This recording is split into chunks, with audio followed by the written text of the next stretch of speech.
Help out करते हैं, या फिर उनकी फिंगर्स के बीच में एक स्किन होती है जैसे डक्स की होती है जो उन्हें पानी पे तैरने के लिए हेल्प करते हैं। लेकिन अगर आप टॉर्टोइज के लेग्स देखें तो ऐसे बिल्कुल भी नहीं है। तो ये एक मेजर डिफरेंस है जो आपको देखने से नेक्स्ट टाइम अंदाजा हो जाएगा कि कौन सा टर्टल है और कौन सा टॉर्टोइज। पानी का जानवर है, इसको वापस पानी में रखते हैं और इस टॉर्टोइज के बारे में बात करेंगे। यह है अफ्रीकन सुल्काटा टॉर्टोइज। आप में से कोई गेस कर सकता है इसकी उम्र क्या होगी? 100 साल। और 35 और 300 और 50 और 20 और 1 ईयर और अच्छा, जो ज्यादातर जवाब आ रहे हैं वो मेरी एज से भी बड़े आ रहे हैं। मैं भी 25 साल का हूँ, तो आप में से ज्यादा लोगों का ये मानना है कि ये मुझसे बड़ा है या फिर मेरे जितना है। 2 मिनट के लिए मैं अज्यूम कर लेता हूँ कि शायद इसकी उम्र इतनी होगी। तो मेरा अब आपसे सवाल ये है कि अगर इसकी इतनी उम्र है तो हमारा जो अगला टॉर्टोइज आ रहा है फिर उसकी उम्र कितनी होगी?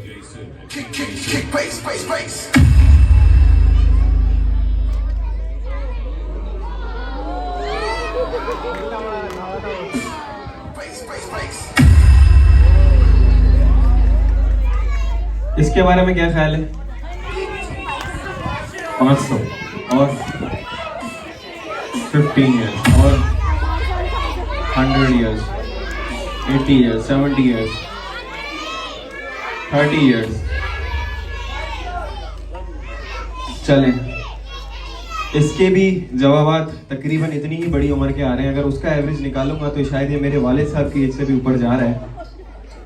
दोबारा से मेरा वही सवाल होगा आपसे। मैं मान लेता हूं कि ये कछुआ भी इतना बड़ा है, तो फिर हमारा जो अगला टॉर्टोइज आ रहा है फिर वो कितना बड़ा है?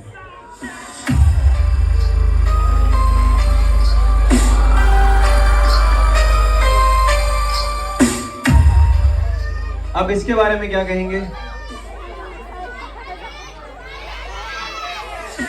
3000। चलो मैं बता देता हूँ, जो बड़ा वाला हमारा टॉर्टोइज है ये मेरे ग्रैंडफादर की एज के 75 ईयर्स ओल्ड इसकी एज है। तो आप इसके लिए क्लैपिंग कर सकते हैं। और अगर आप में से कोई सोच रहा है कि ये बूढ़ा सा कछुआ में यहाँ पे एंटरटेनमेंट कर रहा है, तो एंटरटेनमेंट जरूर कर रहा है, मगर ये बूढ़ा नहीं है। 75 साल का है मगर अभी ये जवान है। और इनकी जो नॉर्मल एज है बहुत ही आराम से 100 साल तक क्रॉस कर लेते हैं। तो जो लोग 100-200 आंसर दे रहे थे वो अपनी जगह पे गलत नहीं थे। कछुओं की उम्र बहुत ही आराम से इतनी पहुंच जाती है। इनका इम्यून सिस्टम बहुत जबरदस्त होता है। ये अफ्रीकन सुल्काटा टॉर्टोइज है, अफ्रीका से बिलोंग करते हैं, कंप्लीटली वेजिटेरियन होते हैं। फ्रूट्स एंड वेजिटेबल ये बहुत शौक से खाते हैं। और ये जो बड़ा वाला हमारा टॉर्टोइज है ये एक दिन में अकेला 6 से 7 किलो फ्रूट्स एंड वेजिटेबल खा लेता है। जितने भी जानवर हमने देखे हैं उन सबके पास कुछ ना कुछ खास चीज होती है। जैसे किसी के पास सींग होते हैं, किसी के पास दांत होते हैं, किसी के पास स्पीड होती है, किसी के पास जहर होता है। इस जानवर के पास ऐसी क्या स्पेशल चीज है? शेल, इसका शेल। ये जानवर किसी के ऊपर अटैक तो नहीं कर सकता, लेकिन दूसरे जो अटैक करने वाले जानवर हैं उनसे अपने आप को सेव जरूर कर लेता है इस शेल के जरिए। और ये जो शेल है इसको सेल्फ डिफेंस प्रोवाइड करता है। जब भी कोई एनिमल्स पे अटैक करता है, जब भी कोई प्रॉब्लम होती है, तो ये अपने आप को उस शेल के अंदर कवर कर लेता है। इनकी जो स्पीड है वो बहुत ही स्लो होती है, लेकिन जरूरत पड़ने पर 20 किलोमीटर पर आवर की स्पीड से ये चल भी सकते हैं। लेकिन वो स्पीड स्टिल इतनी इनफ नहीं है जितना दूसरे शिकारी जानवरों की होती है। तो ये अभी आप लोग के दरमियान भेजा जाएगा। बड़ा वाला टॉर्टोइज तो नहीं भेज सकता, इसका वेट बहुत ज़्यादा है, ऑलमोस्ट 25 किलो के आसपास है। तो ये छोटा वाला जो टॉर्टोइज है ये इसी बड़े वाले टॉर्टोइज का बेबी है और इसकी एज अभी 5 ईयर्स ओल्ड है। तो आप इसको भी टच कर सकते हैं। यहाँ पे कितने ऐसे बच्चे जिनको बड़े वाले टॉर्टोइज को भी हाथ लगाना है? हैंड रेज करके बता दें। लगाना है? आवाज़ नहीं आ रही मुझे। ओके, तो आप लोग रेडी हो जाए। विद इन 2 मिनट्स में आपको यहाँ नीचे बुलाऊंगा। और बच्चे मतलब इतने जो जिनका साइज है ये सारे रेडी हो गए। तो इतना जिनका साइज है जो वाकई बच्चे हैं अपनी जगह पे बैठे। मैंने रूल याद दिलाया था जब तक मैं खुद ना बुलाऊं। यस, ये एक रेप्टाइल है। और कोई और ऐसा रेप्टाइल जो आपकी ख्वाहिश हो, जो आप अभी यहाँ पे एक्सपीरियंस करना चाहें? डायनासोर? कौन सा? स्नेक कह रहे हैं और क्रोकोडाइल कह रहे हैं, दो जवाब आए। स्नेक वाले कौन कौन है, हैंड रेज कर ले। क्रोकोडाइल वाले कौन कौन है? दोनों में से कोई एक एनिमल अगर एक्सपीरियंस करना हो तो वोटिंग कर रहा हूं मैं। स्नेक वाले कितने हैं, क्रोकोडाइल वाले कितने हैं? ये चीटिंग है, दोनों हाथ उठा रहे हैं, दोनों चले। लेकिन आप लोग डेंजो आए तो दोनों ही चीजें आपको एक्सपीरियंस कराएंगे, कोई चीज रह ना जाए। तो हमारा जो अगला एनिमल है वो स्नेक है। लेकिन मैं ये बता दूं कि अगर आप सोच रहे हैं कि इस शो का सबसे खतरनाक रेप्टाइल जो है वो या तो स्नेक है या तो क्रोकोडाइल है, तो ऐसा बिल्कुल भी नहीं है।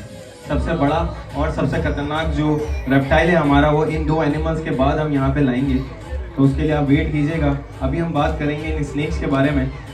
स्नेक्स की दो टाइप्स होती हैं, एक होते हैं वेनमस और दूसरे होते हैं नॉन वेनमस। तो ये नॉन वेनमस टाइप्स हैं हमारे पास, जिसमें से एक ये रेड स्पॉटेड रेड स्नेक है। और नॉर्मली जैसे कि इसके नाम से अंदाजा हो रहा है, रेड स्नेक यानी चूहे खाने वाला सांप है। इस सांप का इकोसिस्टम में बहुत ही जबरदस्त किरदार है। वैसे तो सारे सांपों का ही बहुत जबरदस्त किरदार है। इकोसिस्टम के अंदर, फूड चेन के अंदर इनका ये किरदार है, जो चूहों की पॉपुलेशन होती है वो ये सांप कंट्रोल करते हैं। अगर जंगलों में या गांव देहातों में जहाँ खेत वगैरह होते हैं वहाँ पे ये सांप ना हो तो चूहे इतने ज़्यादा हो सकते हैं कि वो फसलों को भी बर्बाद कर सकते हैं और इंसानों की हर खाने पीने वाली चीज़ को तबाह बर्बाद कर सकते हैं। ऐसी थ्योरीज भी मौजूद है। साथ ही साथ दूसरा हमारे पास जो स्नेक है,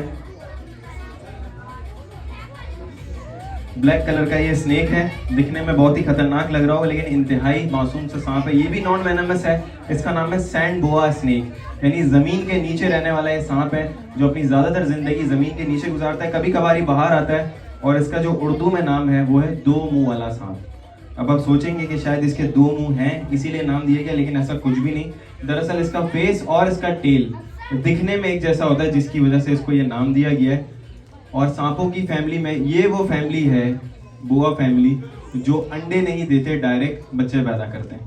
और इनका जो मैक्सिमम साइज है ऑलमोस्ट इतना ही होता है। क्योंकि ये नॉन वेनमस है, बहुत ही ज्यादा फ्रेंडली है, तो यहाँ पे कोई से टच करना चाहेगा? ओके, बहुत सारे लोग हैं, तो हम यहाँ से स्टार्ट करेंगे और लास्ट रो तक हम खुद आएंगे, तो आप इसके साथ एक सेफ एक्सपीरियंस कर सकते हैं।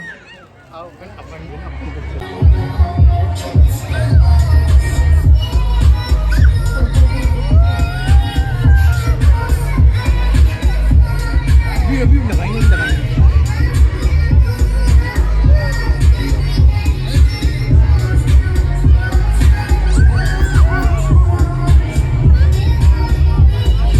हम इन एनिमल्स को रेस्क्यू करते हैं और इनके कंजर्वेशन के लिए इनको दोबारा रिलीज करते हैं इनके हैबिटेट्स में। साथ ही साथ मेरे पास हमारी जो टीम है उसके अंदर फरीद है जो इन एनिमल्स की टेक केयर करते हैं। बहुत ही मुश्किल काम होता है इन एनिमल्स के बिहेवियर को समझना, इनको अंडरस्टैंड करना। कभी कभार ये एग्रेसिव भी हो जाते हैं और ये हम पे अटैक भी करते हैं।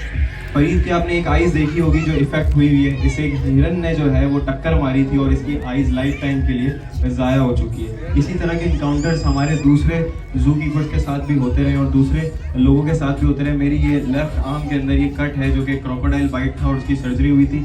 इसी तरह एमरसन हमारे साथ हैं जो साउंड पे खड़े हुए हैं इस वक्त। तो वो कोई साउंड ऑपरेटर नहीं है, हमारे डेंजू के सुपरवाइजर हैं जो तमाम जू कीपर्स को सुपरवाइज करते हैं। इनके भी ऑलमोस्ट हाथों पे लॉयंस के बाइट और मार्स के निशान है। डॉक्टर अफराज हमारे साथ हैं और पूरी एक डेंजू के अंदर टीम है। डॉक्टर अनस है हमारे साथ, डॉक्टर असद हैं जो इस डेंजू के लिए काम करते हैं और पूरी कोशिश करते हैं कि इन जानवरों को उनका वो हैबिटेट दिया जाए जिनके वो हकदार हैं। तो आपने देखा होगा कि हमारे यहाँ पे जो केजेस हैं वो उनका साइज़ क्या है, इंटरनेशनल स्टैंडर्ड का उनको साइज़ दिया गया है। उसी तरह की उनको फीड दी जाती है। तमाम मेडिसिन अच्छी क्वालिटी की इम्पोर्टेड मेडिसिन और बहुत सारी ऐसी चीज़ें जो शायद कोई और जू फॉलो ना करता हो। और इसी वजह से एक ऐसी अचीवमेंट इस इदारे को हासिल हुई है जो आज से पहले पाकिस्तान में तो क्या साउथ एशिया में भी किसी को हासिल नहीं हुई थी। 1966 के बाद पहली दफ़ा पाकिस्तान के अंदर डेंजू के अंदर जिराफ की बर्थ हुई है, जिसका नाम एलेक्स रखा ही है। और वो बच्चा आज से कुछ 20 या 25 दिन पहले पैदा हुआ था और जब वो पैदा हुआ था तो उसकी हाइट 7 फुट से ज़्यादा लंबी थी। वो आप उसके इंक्लूजर में देख सकते हैं। और 1966 के बाद पहली दफ़ा जो डेंजू में हुआ वो दूसरी दफ़ा दोबारा डेंजू में हुआ और दोबारा एक और जिराफ की बर्थ हुई। तो आप इससे अंदाज़ा लगा सकते हैं कि ये जू जो है वो किन स्टैंडर्ड्स को फॉलो कर रहा है और 6,500 से ज़्यादा नंबर ऑफ एनिमल्स यहाँ पे मौजूद हैं। तो थैंक यू सो मच कि आप लोग यहाँ पे आते हैं, विजिट करते हैं और हमें सपोर्ट करते हैं। नेक्स्ट हमारा जो एनिमल है जिसकी आपने ख्वाहिश की थी वो एक क्रोकोडाइल है। उसके बाद इस शो का सबसे बड़ा और लास्ट रेप्टाइल यहाँ पे आएगा।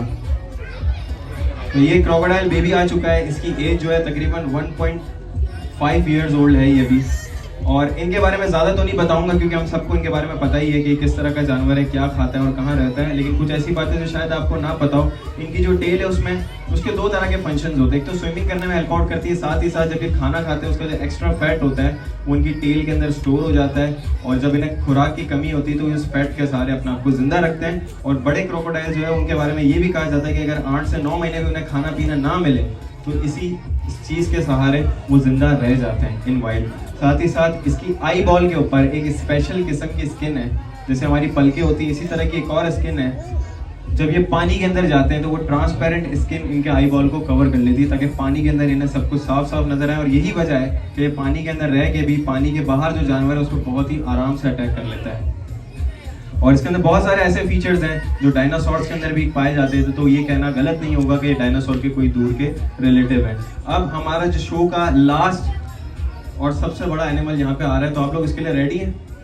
जब वो यहाँ पे आएगा, अगर आपको अच्छा लगे तो आपने क्या करना है, उसके लिए क्लैपिंग करनी है। और अगर बहुत अच्छा लगे तो क्लैपिंग ज्यादा होनी चाहिए। तो आपकी क्लैपिंग मुझे बताएगी आपका फीडबैक।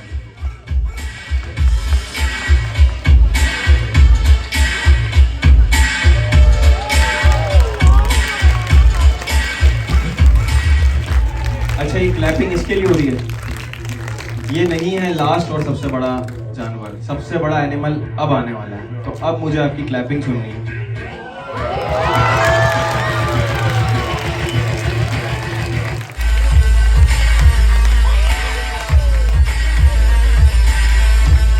9.5 फीट लंबा ये सांप कौन सा है?